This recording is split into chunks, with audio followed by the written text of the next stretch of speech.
Muy buenas tardes, público presente y personas que nos observan a través de redes sociales. Para el Instituto de Investigaciones Jurídicas es un verdadero honor dar la bienvenida al cuarto ciclo de jornadas de investigación. A continuación, tendremos la presentación del doctor Enrique Ulate Chacón, docente de la Facultad de Derecho de la Universidad de Costa Rica. Se les informa, podrán realizar sus preguntas al finalizar la exposición. Las mismas serán contestadas por el expositor. Asimismo, se les recuerda realizar la evaluación de esta actividad por medio del código QR que les fue entregado al inicio. De antemano, agradecemos y valoramos su opinión.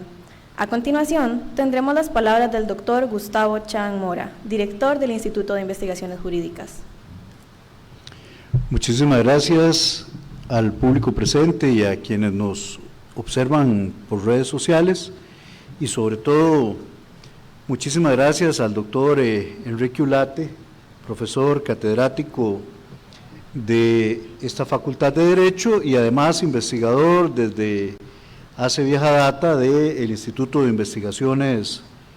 Jurídicas. El papel que ha decidido asumir el Instituto no se centra o no se queda solo en la realización de investigaciones que vayan a perderse bajo el polvo de anaqueles, de bibliotecas. Se trata de que estas investigaciones tengan la mayor proyección posible hacia la comunidad jurídica nacional, hacia los habitantes de nuestro país y, por supuesto, que tengan una proyección hacia la docencia en nuestra propia facultad. La investigación es, con este instituto, acción social y es docencia a la vez. Cuando un académico tan destacado como el doctor Enrique Ulate se mete a reflexionar sobre un tema como el que desarrollará el día de hoy, lo hace porque se trata de uno de los problemas principales de la institucionalidad y en particular de la institucionalidad democrática. Decía en alguna ocasión el sociólogo del derecho alemán Günther Teubner que finalmente la eficacia de los derechos y principios jurídicos dependerá de muchísimos factores que interactúan. La presión de sistemas religiosos, la presión de la política, las presiones internas o externas que día a día recaen, por ejemplo, sobre las personas encargadas de impartir justicia, sobre quienes detentan la potestad jurisdiccional. Precisamente este tema espinoso, difícil, pero esencial, es el que aborda el profesor Enrique Ulate con su investigación. Don Enrique se ha metido a indagar cuál es la independencia, cuál es el grado de vigencia real de la independencia judicial y de la libertad de expresión de los jueces y juezas, en la jurisdicción agraria en Costa Rica. Se trata de un proyecto de investigación desarrollado en el Instituto dentro del programa del Observatorio Sociojurídico de la Justicia y las Políticas Públicas. Don Enrique, de parte de este instituto y de la Facultad de Derecho de la Universidad, le agradecemos por su rigurosidad de siempre y por haberse empeñado en abordar tan importante tema. Muchas gracias. Bueno, muy buenas tardes, doctor Gustavo. Perdón. Sin más, le cedemos la palabra al doctor Enrique Ulate Chacón, catedrático de Derecho Privado y Agrario, de Derecho Comunitario, docente de la Facultad de Derecho de la Universidad de Costa Rica, quien nos estará presentando su trabajo titulado Principio de Independencia Judicial, Libertad de Expresión en la Jurisdicción Agraria. El tiempo es suyo, don Enrique. Muchas gracias, buenas tardes al director del Instituto de Investigaciones Jurídicas, el doctor Gustavo Chan Mora, al público presente y a quienes nos escuchan por las redes sociales. Para mí, pues, es un gran honor participar de estas cuartas jornadas del Instituto de Investigaciones Jurídicas en un tema que, como bien lo decía el director del instituto, es un tema espinoso y que tiene que ver y mucho con el tema del fortalecimiento democrático de nuestro país, Costa Rica, y con las debilidades institucionales que aún hoy nos aquejan, pues está referido a uno de los temas centrales del Observatorio Sociojurídico, que también tiene como sede el instituto, el OJUR, y justamente esta es una de las líneas por las cuales el director se ha preocupado en el sentido de evidenciar y reflexionar sobre el comportamiento de la institucionalidad en general y particularmente de nuestro Poder Judicial. Esta investigación ha tenido como propósito desarrollar la importancia de la independencia judicial y la libertad de expresión en la judicatura agraria,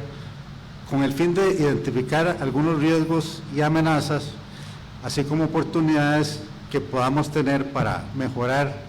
tales principios a fin de fortalecer el Estado social y democrático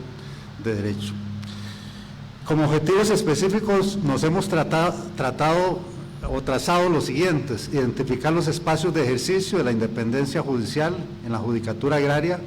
para determinar si existen riesgos actuales o potenciales para el Poder Judicial y el Estado de Derecho; identificar los espacios para la libertad de expresión y opinión de la judicatura agraria y los comportamientos orientados a restringir o limitarlos en detrimento de la independencia judicial. Es evidentemente claro que nuestra Constitución política contiene una serie de valores, principios y normas concretas que establecen como principio fundamental del sistema democrático la separación de poderes, el respeto del pluralismo representativo y la independencia de estos poderes, especialmente la independencia del Poder Judicial. Pero también es cierto que la Constitución material y la realidad sociojurídica evidencia que la democracia tiene padecimientos y hay razones débiles que las ponen en entredicho. Esta expresión, recuerdo que es del sociólogo Manuel Solís, que escribió un libro justamente sobre las razones débiles de la democracia costarricense, en donde pone en evidencia cómo los procesos de nombramiento de los magistrados contienen, en su mayoría de los casos, pasajes ocultos, propiciados de manera deliberada por grupos de poder que muy lamentablemente se alejan del clamor pluralista de avanzar reformas constitucionales y judiciales profundas. A esos pasajes ocultos, lo más grave es que se ha pasado a pasajes manifiestos, cuando se impide el avance de esas reformas procesales y sustanciales anunciadas por el mismo Poder Judicial luego de que sucumbió la conformación de Corte Plena con motivo de casos de corrupción y vínculos puestos en evidencia por la prensa y que motivó la salida de varios magistrados y magistradas del Poder Judicial. Lejos de construirse nuevas bases para fortalecerlo, más bien como consecuencia de esa estructura constitucional bicentenar, existe una mayor discrecionalidad y arbitrariedad en los concursos, muchos de ellos espurios. Dicho lo anterior, conviene recordar que la independencia judicial como valor jurídico se construye día a día, pero también se construye como valor cultural que debe estar en la esencia institucional, democrática de un país. Como valor constitucional y convencional, evidentemente la independencia se traduce en una serie de principios jurídicos o estándares emanados de experiencias concretas a nivel nacional e internacional, estándares que han sido expuestos por la doctrina y sobre todo por la casuística de la Corte Interamericana de Derechos Humanos. Dentro de la estructura del Poder Judicial es importante señalar que continúa vigente una concepción piramidal vertical contenida en el artículo 152 2 de la Constitución Política y replicada en la Ley Orgánica del Poder Judicial. ¿Qué significa eso? Bueno, que las competencias de las salas de casación son establecidas por la Ley Orgánica y por la propia Constitución, y de esto dependen los tribunales de casación, los tribunales de segunda instancia y los tribunales colegiados y unipersonales de primera instancia, así como otros órganos especializados. A esa estructura piramidal está aparejada la estructura institucional para el nombramiento de jueces de primera y segunda instancia,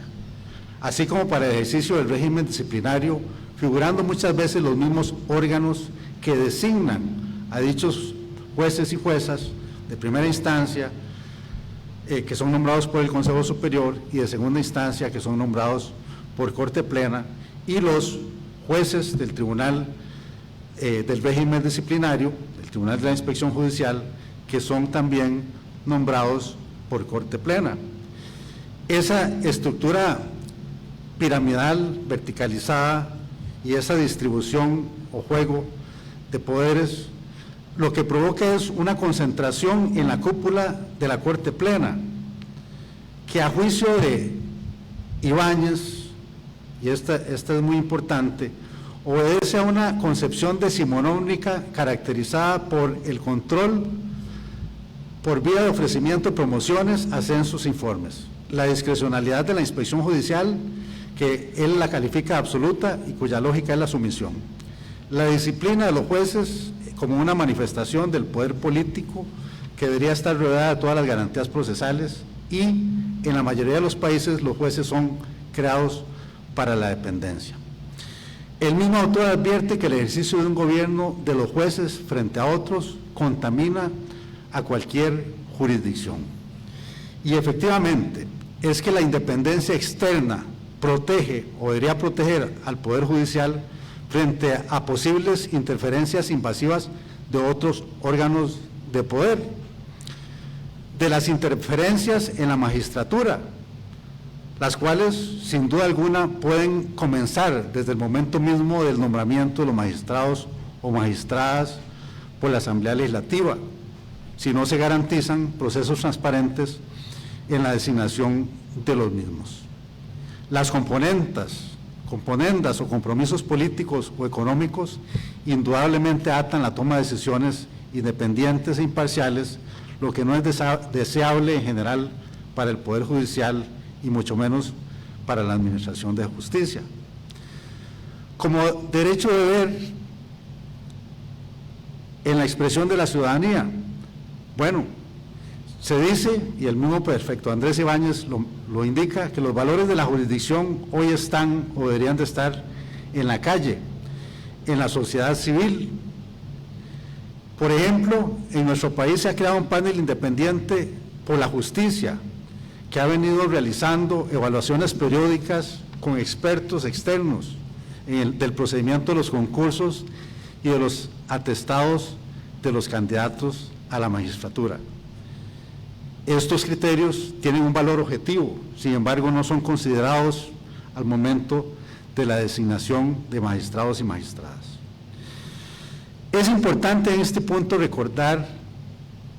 lo expresado por el expresidente de la Corte, don Fernando Cruz, en el sentido siguiente: no se requiere un largo discurso para señalar que en esta hora complicada del sistema judicial el tema central es la independencia de todos los jueces sin excepción. Por eso debe ingresar a la judicatura a los que estén imbuidos de los valores de un juez, que no son mandaderos, que no son recaderos, que no aparentan influencia, que no están para quedar bien con los representantes de los grupos que los han nombrado. Este fortalecimiento de la independencia judicial requiere una evaluación de las opacidades y las omisiones que caracterizan la elección de magistrados y magistradas. Es un análisis que exige una evaluación histórica y realista de los mecanismos y motivaciones que construyen a un magistrado de la Corte Suprema de Justicia. Aquí ha habido elecciones de magistrados que son la construcción de un magistrado. Esas son palabras textuales de don Fernando Cruz. Entonces, no puede ignorarse que existen vasos comunicantes constitucionalmente reconocidos entre el Poder Legislativo y los jueces que integran la cúpula judicial, debiendo fortalecerse la independencia, analizando las debilidades de ese proceso de nombramiento en el ámbito parlamentario. Ahora bien, todavía se cifra una esperanza de que tarde o temprano se pueda enderezar el camino retorcido y opaco en los procesos de selección de magistrados y magistradas para objetivizarlos y nombrar mejores perfiles académicos y profesionales para ocupar esos altos cargos, aunque para ello debamos transitar ante los tribunales internacionales de derechos humanos, y más adelante voy a hacer referencia a un caso concreto. Bien, aterrizando al tema de la jurisdicción agraria, es importante considerar que desde principios de los años 90 y todos el año 2000, prácticamente las 2 décadas, la Corte fue ampliando la conformación y participación de los jueces de primera instancia, de segunda instancia, de defensores públicos, agrarios y ambientales, de la Fiscalía Ambiental, a la Comisión de la Jurisdicción Agraria, a través de una amplia discusión abierta y tomando decisiones por mayoría. Además, se creó un Consejo Nacional de la Jurisdicción Agraria como órgano gremial autorizado por el Consejo Superior desde 1998 para la discusión propia de los problemas de esa jurisdicción. Sin embargo, a pesar de esos 20 años de trabajo conjunto entre el Consejo Nacional de la Jurisdicción Agraria y la Comisión de la Jurisdicción Agraria, dentro de Corte Plena, una comisión, como dije, ampliada, en determinado momento eso no llega a ser bien visto por algunas personas, magistrados y magistradas, que consideran o comenzaron a decir que el Consejo de la Jurisdicción Agraria no debería intervenir en las decisiones y tampoco organizar reuniones para capacitar, mucho menos realizar gestiones ante los órganos oficiales del Consejo Superior o de Corte Plena, que todo debería ser canalizado a través de la Comisión Jurisdiccional de los Magistrados. Bueno, ¿esto qué significa? Es una evidencia de ese ejercicio o de la necesidad de la Corte de retomar ese poder concentrado y verticalizado a fin de evitar críticas constructivas que se venían haciendo algunos procesos de reforma. Entonces, una de las primeras reacciones, ahí está, es la del Consejo Superior del Poder Judicial, que en la sesión del 23 de enero del 2019 adopta una decisión prohibiéndole, vedándole la posibilidad al Consejo Nacional de la Jurisdicción Agraria, es decir, al órgano que concentra todos los jueces y juezas del país, realizar capacitaciones, autogestionar capacitaciones. Ese acuerdo del Consejo Superior fue impugnado por el Consejo Nacional de la Jurisdicción Agraria, se pidió una reconsideración de ese acuerdo y el Consejo Superior, por voto de mayoría, un apretado voto, por cierto, de 3-2, modificó el acuerdo, o sea, dejó sin efecto ese acuerdo de mayoría, de ese acuerdo anterior, ¿verdad? Y en el voto de mayoría se indica lo siguiente: reconociendo la importancia del Consejo Nacional de la Jurisdicción Agraria. Dice, ha venido trabajando por más de 20 años y ha sido reconocido por el Poder Judicial como un órgano de carácter propositivo, organizativo y consultivo, cuyo norte fundamental ha sido el fortalecimiento de la jurisdicción agraria ambiental costarricense, permitiendo la retroalimentación y la capacitación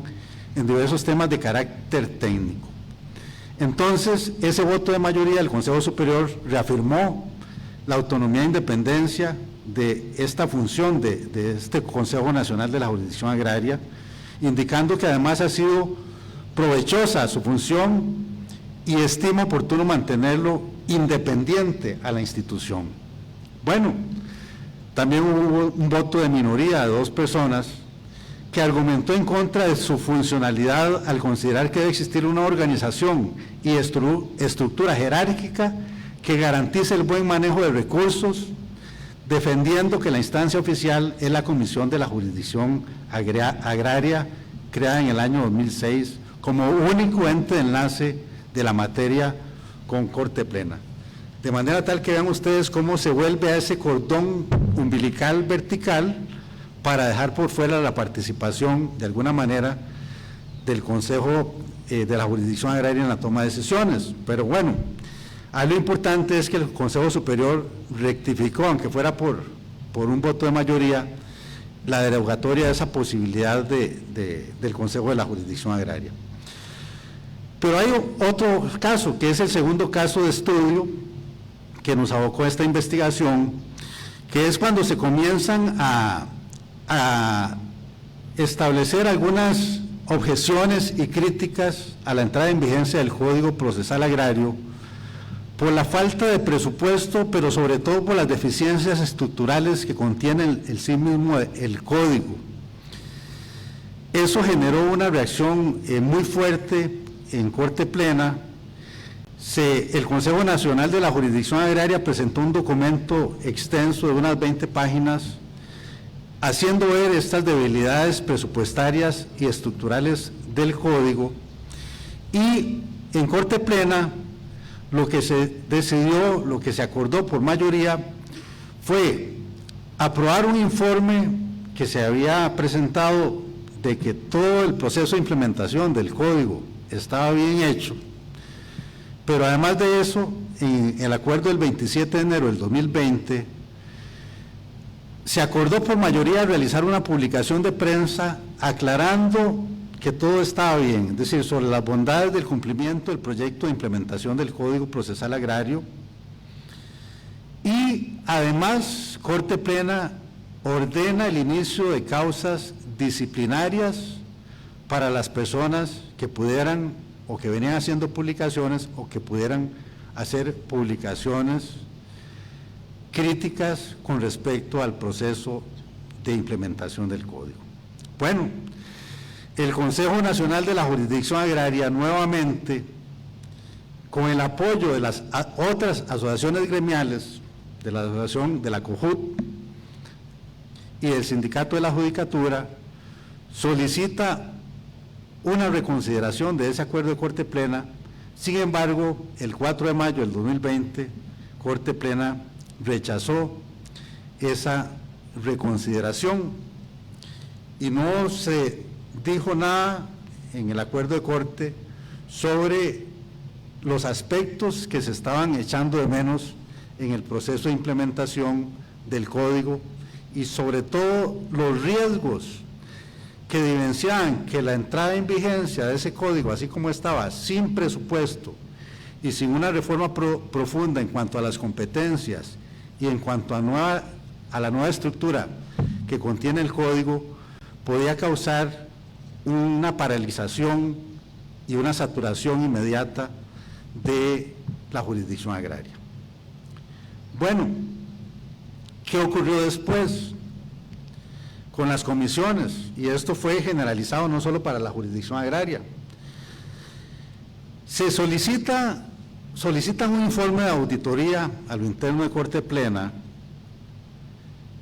para que la auditoría valore si es legal la participación de las personas juzgadoras en las comisiones. Bueno, hay un informe de auditoría del 7 de septiembre del 2020, el 1082-49, que es conocido en el acta de Corte Plena 55 del 28 de septiembre del 2020, artículo 17, en donde ese informe indica que la participación de personas distintas a los magistrados y magistradas en las comisiones jurisdiccionales va en contra del reglamento de las comisiones, va en contra del reglamento que regula los conflictos de intereses, y que eventualmente estas otras personas, o sea, jueces y juezas, defensores y defensoras, etcétera, administrativos, podrían tener alguna participación con voz, pero sin votos. Es decir, esta interpretación que adopta Corte Plena en base al informe de auditoría prácticamente deja sin efecto todos los acuerdos de Corte Plena que habían autorizado la participación de las personas juzgadoras de dichas materias con derecho a voz y voto en las distintas comisiones del Poder Judicial. Esto significa un claro retroceso en la adopción de decisiones desde una óptica de una democracia pluralista y participativa. Incluso se hizo una consulta a diferentes organizaciones gremiales para que externaran su criterio con respecto al nuevo reglamento, porque entonces se hace una propuesta de nuevo reglamento para regular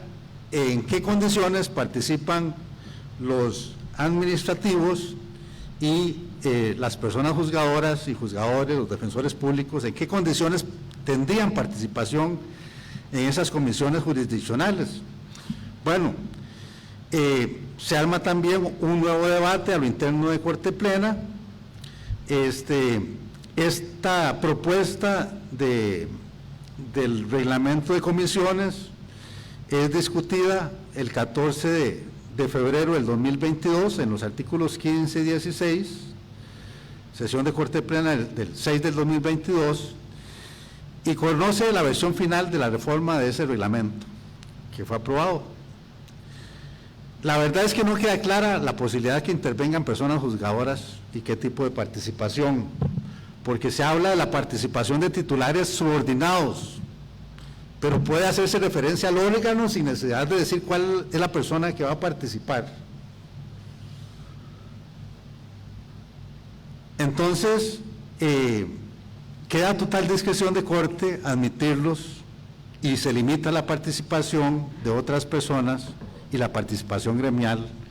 solo sería en modo de consulta. Bueno, aquí resultó algo parecido a lo que resultó en el Consejo Superior. En Corte Plena se dividen los votos. Entonces, hay 14 votos favorables a aprobar el reglamento de esa manera, es decir, que los titulares subordinados puedan participar sin voz y sin voto, y sin nombre, porque solo podría mencionarse la institución que va a extender su criterio en las comisiones.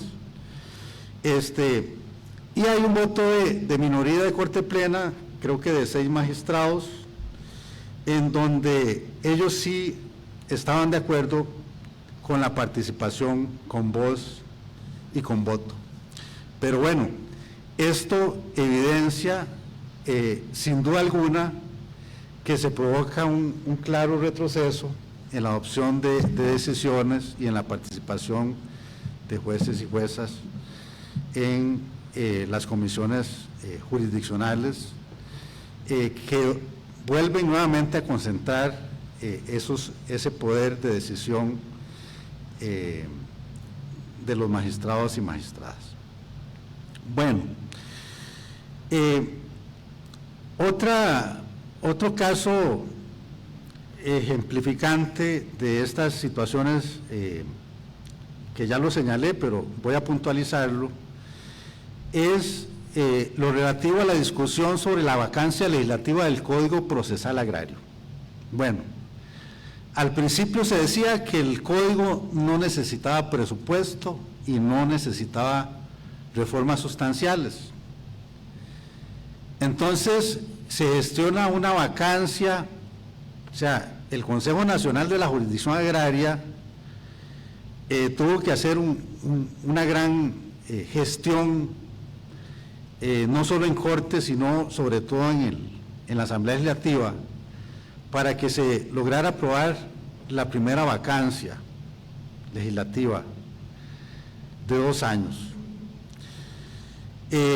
Se suponía que iba a ser suficiente para ajustar el presupuesto y para hacer las reformas.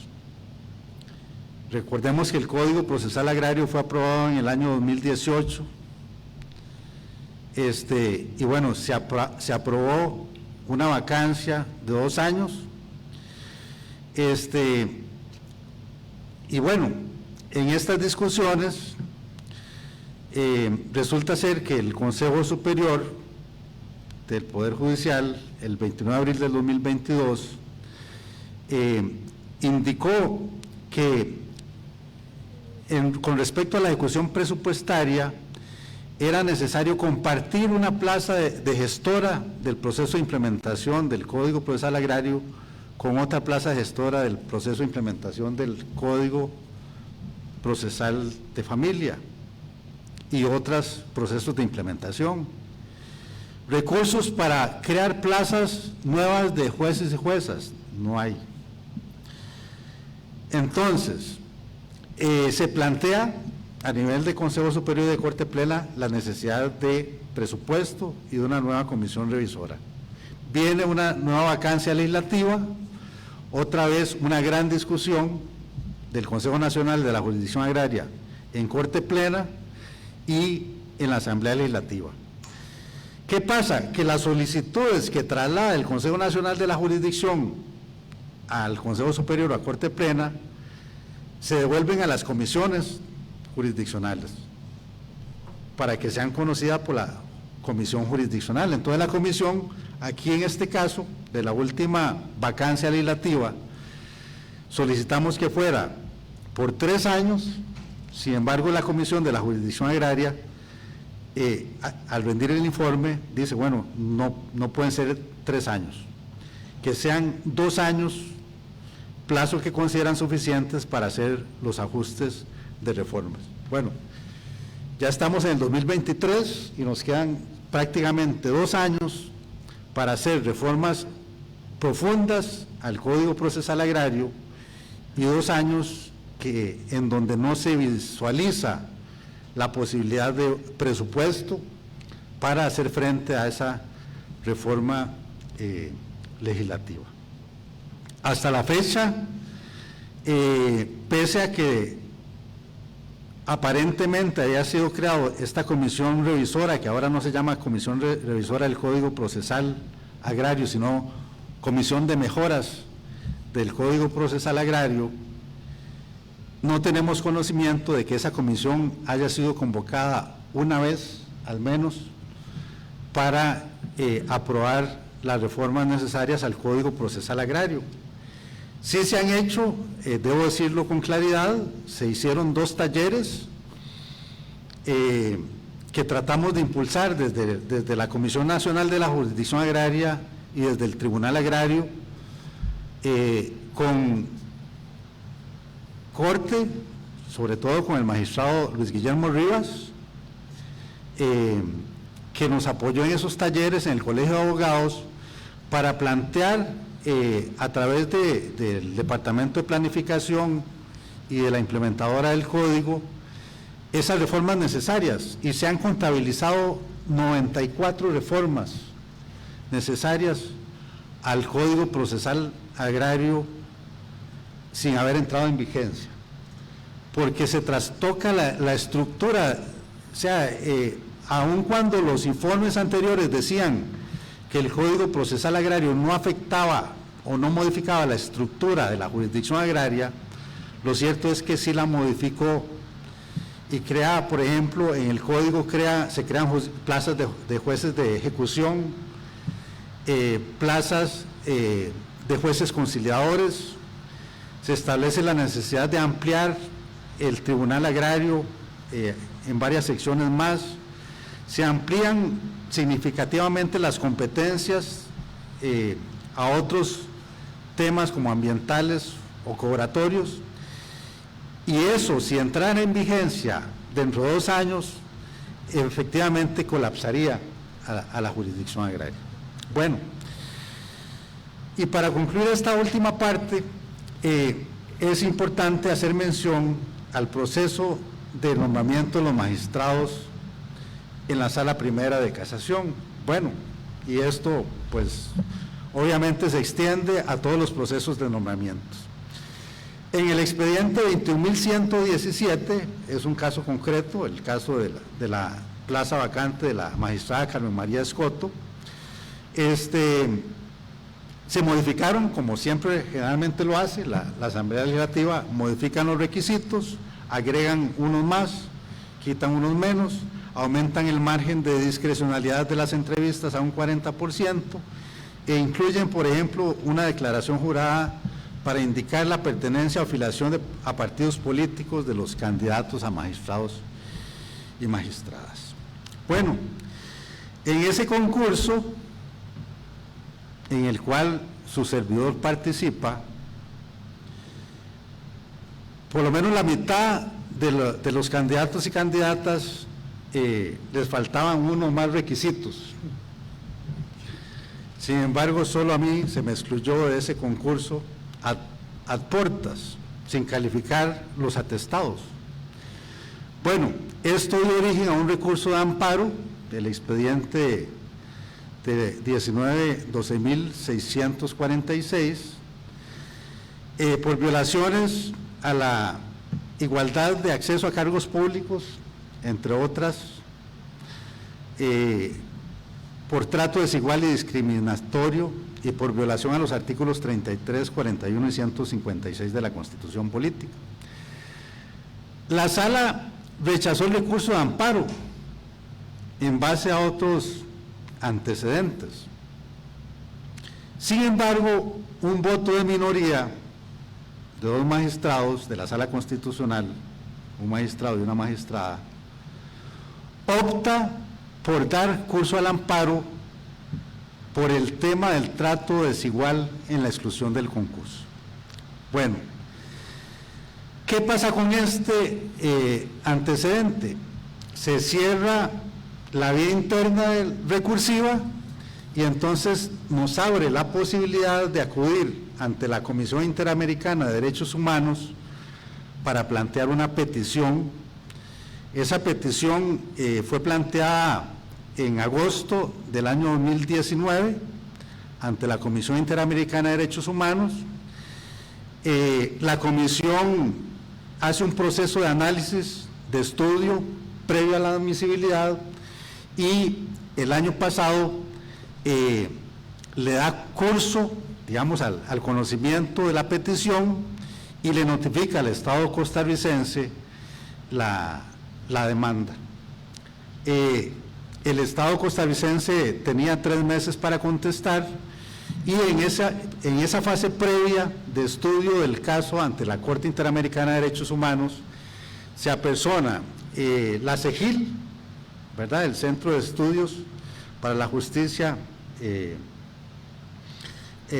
en América Latina, y se apersonan otras presuntas víctimas que habían participado en concursos de otras disciplinas, se apersonan como coadyuvantes a esta causa o petición ante la Comisión Interamericana de Derechos Humanos. Está todavía en fase de admisibilidad, pero bueno, a esas eran las alternativas que yo me refería al inicio de la exposición, en el sentido de que aunque tengamos que agotar las vías internas y acudir al control de convencionalidad a través de la Comisión y de la Corte Interamericana de Derechos Humanos, sería una forma eventualmente de poder, digamos, coadyuvar al fortalecimiento de los procesos de elección de los magistrados y magistradas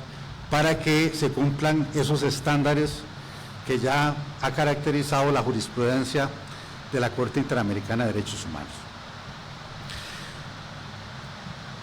La segunda parte de mi exposición tiene que ver con el tema de la libertad de expresión, que ya algo adelanté, entonces voy a ser un poquito más breve con respecto a este tema de la libertad de expresión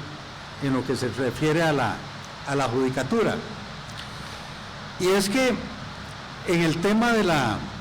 libertad de expresión en la judicatura, lo que se refiere al tema de la necesidad de difundir el pensamiento y hacerlo llegar a la mayor cantidad de destinatarios posibles a través del intercambio de ideas y de información, Quizás uno de los retos más importantes es defender ese derecho frente a los ataques e interferencias de los demás y no solo del Estado o sus instituciones cuando existan intentos de limitarlo de manera ilegítima. Puede limitarse, sí, por ejemplo cuando se daña la intimidad o el honor, ¿verdad? O cuando para el ejercicio de ciertos cargos, por las funciones particulares que representan dichos cargos, la persona tenga limitaciones como funcionario público. Bueno, y precisamente esas limitaciones son patentes, por ejemplo, en cuanto al derecho a no injuriar o a esa posición que las personas juzgadoras tienen como funcionarios públicos. Hay una discusión en el ámbito nacional e internacional de si la tutela de los excesos en cuanto a la libertad de expresión debe ser una tutela desde el punto de vista penal o debe ser una tutela desde el punto de vista civil. Recientemente se presentó una tesis doctoral sobre los delitos de expresión contra el honor y la libertad de expresión de Laura Chinchilla Rojas, en el sentido de que ella aboga por la despenalización de este tipo de causas, dadas las dificultades que hay a nivel procesal y probatorio de demostrar este tipo de daños o de ataques a las personas. En cuanto a la judicatura propiamente dicha, es importante reiterar que los jueces y juezas tienen la libertad de expresión, incluso muchas veces se expresan a través de los gremios, a través de las asociaciones, y esa expresión, esa libertad de expresión es para hacer críticas constructivas a la institucionalidad del Poder Judicial, como ha pasado, repito, con el tema de la jurisdicción agraria. Es decir, se hacen una serie de gestiones a nivel interno de Consejo Superior o de Corte Plena en aras de procurar establecer los mecanismos necesarios para obtener presupuesto o para mejorar una reforma procesal, y la reacción de la institucionalidad y sobre todo de Corte Plena es decir, bueno, esto está mal, esto afecta a la imagen del Poder Judicial, esto daña la institucionalidad y por lo tanto hay que iniciar investigaciones a través del Tribunal de la Inspección Judicial de estas personas que están dañando la imagen, entre comillas, del Poder Judicial. Bueno, estos procesos se han venido acentuando en otras disciplinas. Y bueno, yo cito en mi investigación 2 casos reales de denuncias ante el Tribunal de la Inspección Judicial, una de una funcionaria constitucional que hace una crítica constructiva con respecto a la materia penal y se le inicia una causa en la Inspección Judicial, y ella plantea un recurso de amparo ante la Sala Constitucional, y la Sala Constitucional establece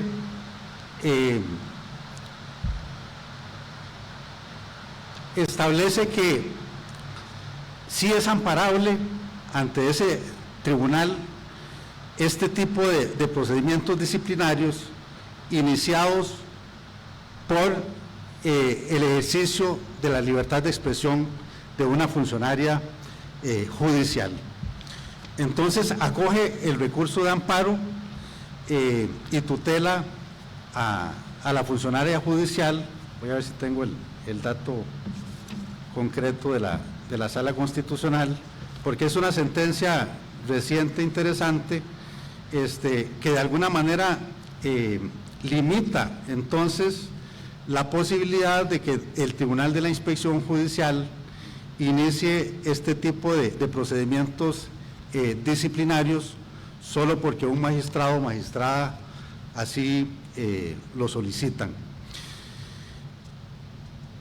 Sin embargo, otro caso también de un comportamiento de conductas o manifestaciones irrespetuosas a la dignidad de las personas en redes sociales ante el Tribunal de la Inspección Judicial, y en ese caso el Tribunal de la Inspección Judicial consideró que habían pruebas suficientes, pero sí tenían que ver con un tema de dignidad humana y no con un tema de manejo de críticas o expresiones con respecto a temas vinculados a la academia o a las críticas constructivas que puedan hacer los funcionarios judiciales a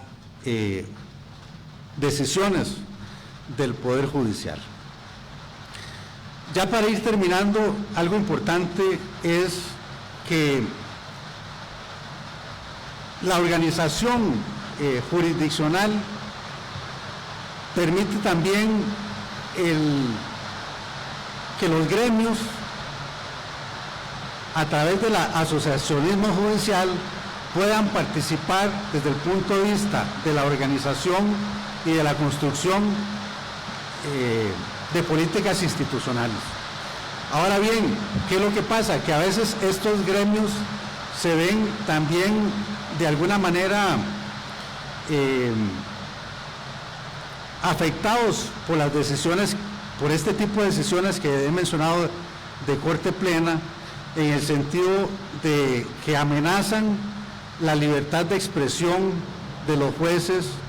a través del inicio de causas disciplinarias. Y en ese sentido consideramos que es necesario fortalecer no solo el rol y participación de los jueces y juezas en la toma de decisiones dentro de las jurisdicciones de las distintas materias del Poder Judicial, sino también fortalecer con voz y voto la participación de los órganos gremiales en la toma de decisiones del Poder Judicial. Este caso que les mencioné antes sobre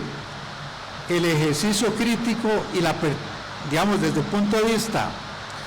de la docencia o de la academia y la apertura de procesos disciplinarios,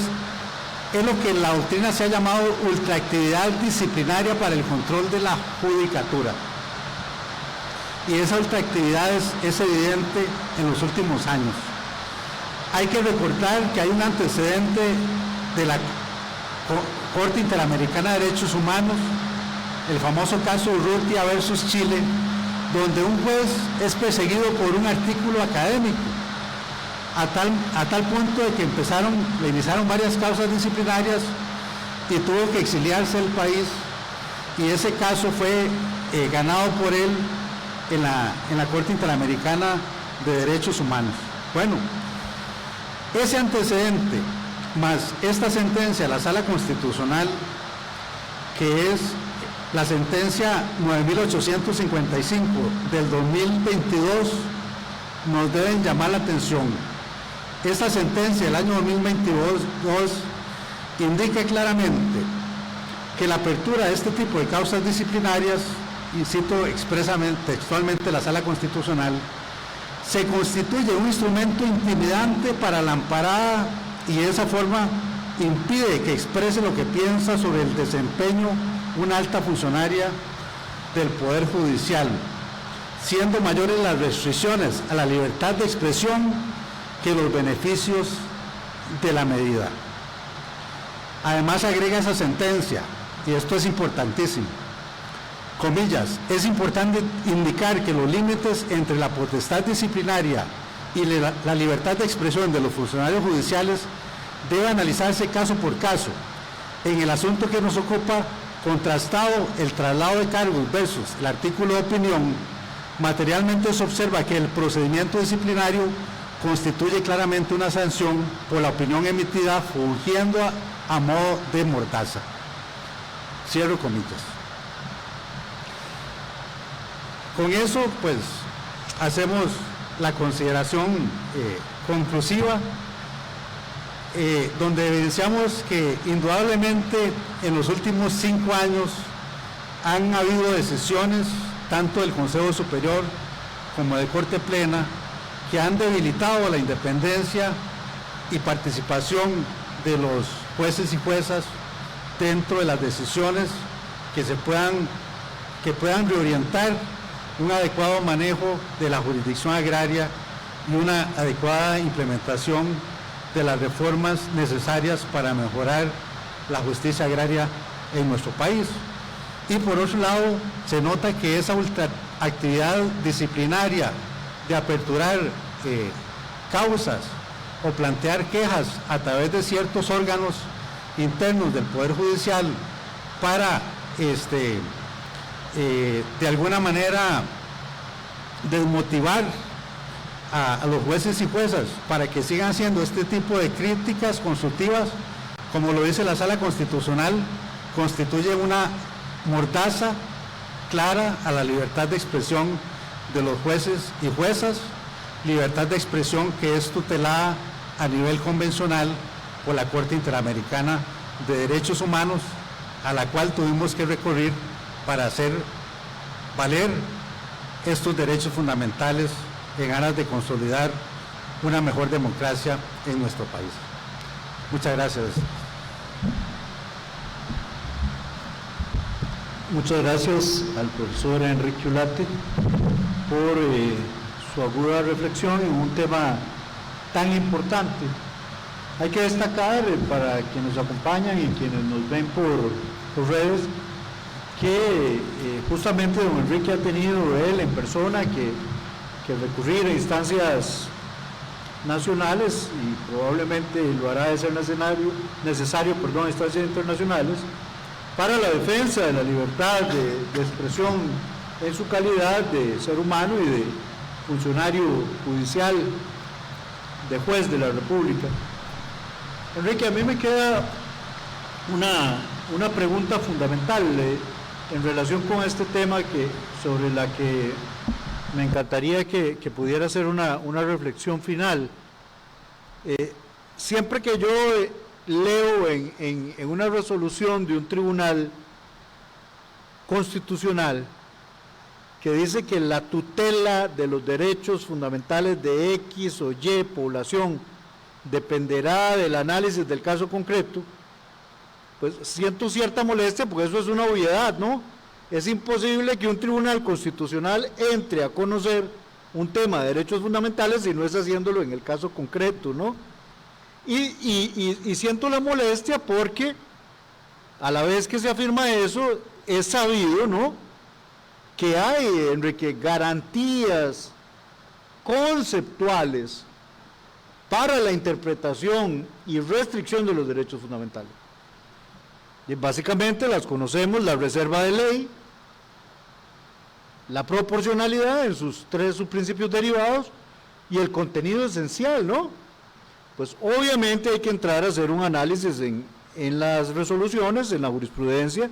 de hasta dónde llegan y dónde se acaban los derechos de libertad de expresión, ¿verdad?, de los jueces y juezas de la jurisdicción agraria de cualquier jurisdicción. Pero, ¿qué diferencia puede existir, don Enrique, en relación con otros seres humanos o con otras personas a partir de esas garantías conceptuales generales? No se les pueden limitar sin reserva de ley, no se les pueden limitar sin aplicación del principio de proporcionalidad, no se les pueden limitar si lo que se está dando es una afectación del contenido esencial. Me gustaría conocer su opinión al respecto, profesor. Sí, muy buena pregunta, y qué dice que la formula don Gustavo, porque efectivamente yo observo en las 2 sentencias de la Sala Constitucional que cité, el caso del recurso de amparo por la exclusión en un concurso, el caso del recurso de amparo por la exclusión arbitraria y digamos de primera entrada en un concurso de la Asamblea Legislativa, si uno lee esa sentencia de la Sala Constitucional, observa que los precedentes que se citan están orientados de manera general a establecer principios de proporcionalidad y razonabilidad en cuanto a la potestad de la Asamblea Legislativa de establecer ciertas condiciones del concurso, ¿verdad? Siempre y cuando no riña con las condiciones que establece la propia Constitución política. Y a pesar de que hace ese razonamiento, el voto de mayoría termina concluyendo de que no hay una violación arbitraria al principio de igualdad sustancial de acceso a cargos públicos, ¿verdad? Entonces, los antecedentes que se citan no van acordes al caso concreto. Y entonces, con eso le respondo la segunda pregunta con este tema de la libertad de expresión. Y efectivamente, a mí me parece que existen parámetros, estándares, objetivos establecidos por la misma jurisprudencia constitucional y sobre todo por la jurisprudencia de la Corte Interamericana de Derechos Humanos, que establecen claramente que en esos casos, o sea, tratándose de la libertad de expresión de la judicatura, es necesario establecer una interpretación restrictiva de las normas que tienen que estar consideradas a nivel legal, ni siquiera reglamentario, ¿verdad? Un carácter restrictivo es que pueda perjudicar de alguna manera esa libertad de expresión de la judicatura, y jamás un carácter, digamos, ampliado, ¿verdad? Interpretando, como se ha hecho en los acuerdos que indiqué, que los reglamentos administrativos pueden establecer criterios para restringir la independencia judicial o la libertad de expresión y participación en la toma de decisiones dentro del Poder Judicial. Muchas gracias, profesor. Sí, efectivamente, sería situar a los jueces y juezas en una posición secundaria como titulares de derechos fundamentales, ¿verdad? Si se permitiese que a ellos se les restrinjan esos derechos por vía reglamentaria. De parte de la dirección del Instituto de Investigaciones Jurídicas, le externamos nuestra gratitud enorme al profesor Enrique Ulate por el tiempo, las horas, el empeño, la disciplina que ha dedicado para el desarrollo de esta importante investigación. Estamos seguros de que sus alcances y resultados serán de mucha utilidad tanto en Costa Rica como fuera del país. Muchísimas gracias, profesor. Muchas gracias, buenas tardes. Reiterando las palabras del doctor Gustavo Chang Mora, agradecemos al doctor Enrique Ulate Chacón por honrarnos con su participación y por compartir su tiempo. Asimismo, a quienes nos ven desde redes sociales y a quienes asistieron a esta conferencia. Se les recuerda, este ciclo de conferencias continuará en este mismo auditorio a las 3 p.m. con la conferencia del máster Martín Rodríguez Miranda, en compañía de la máster Esperanza Tacias Castro, titulada Generación de datos y criterios de transparencia sobre finanzas públicas. Finalmente, les agradecemos por venir.